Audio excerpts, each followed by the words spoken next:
Bernard Lannes, vous lancez aujourd'hui votre campagne pour les élections Chambre d'agriculture qui se dérouleront en janvier prochain. Sur quelle thématique vous allez axer votre campagne? Ben, la thématique est très simple. Avec vous, il est temps de reprendre notre métier en main.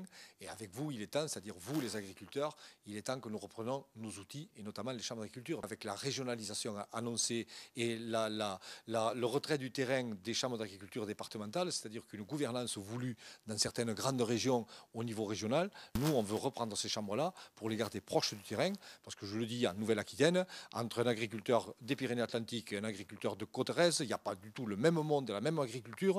Et pourtant, il faut garder une chambre dans chaque département. Vous dénoncez également la politique menée par le syndicat majoritaire actuel. Sur quel point vous dénoncez la politique actuelle?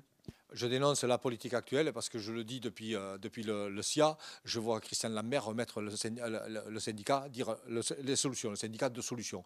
Nous avons des solutions. Ces solutions-là, on les connaît, je le dis ouvertement, on le voit, je connais le programme, on l'a verdi parce que c'est à la mode, mais derrière, rien n'a bougé. C'est de dire aux agriculteurs, vous devez vous adapter, vous devez encore continuer à grossir, on voit où ça nous a mené.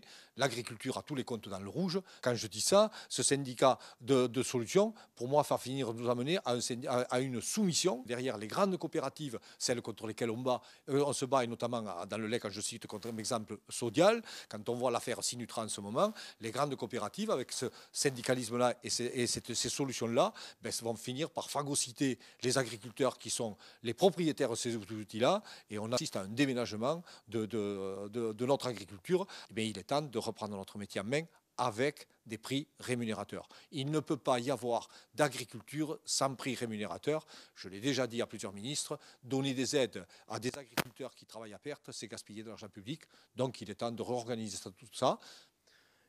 Quel résultat vous souhaitez, vous envisagez faire à ces élections Chambre d'agriculture? Mais l'ambition est là, c'est-à-dire de rééquilibrer le paysage pour qu'on passe à un autre comment dire, logiciel, c'est-à-dire de partir sur des prix rémunérateurs, c'est-à-dire que les coûts de production, plus les revenus des capitaux, plus le salaire de l'agriculteur définissent un prix d'alimentation. De rappeler aussi à ce syndicalisme-là que de faire comme nous, c'est-à-dire s'arrêter à la sortie de la ferme pour défendre le revenu des agriculteurs, parce que dès qu'on est sorti de la ferme, tous les autres travaillent avec des coefficients multiplicateurs. Et nous, on est la seule catégorie sociale, je rappelle, qui peut travailler à perte et même avec des prix qui n'ont plus aucune réalité économique. Ce que l'on voit, c'est que de toute façon, on est présent sur l'ensemble du territoire, y compris dans les DOM, et que de toute façon, en faisant 100% des listes, avec une progression aussi naturelle, vu les dernières élections, avec des gens qui en veulent encore, qui veulent en découdre parce qu'ils veulent récupérer ces outils-là que sont les chambres, oui, on va monter. Parce que de toute façon, les clignotants sont au rouge, ça sera compliqué pour Christian Lambert de défendre son bilan, alors que nous, même pour les chambres, on peut les afficher parce que